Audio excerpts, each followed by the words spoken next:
po ang mga kusyon natin. President Chalmar. Po sila.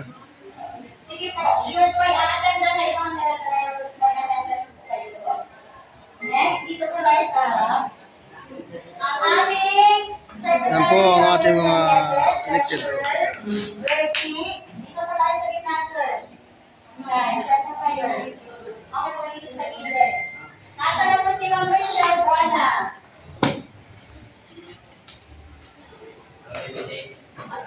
Kasi po, ipapasa po natin dito sa ating president. Okay. Dito po tayo dun, sir. Dito po tayo. Kompleto na po ba?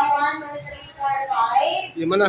Okay, Sakto. so, Ayan.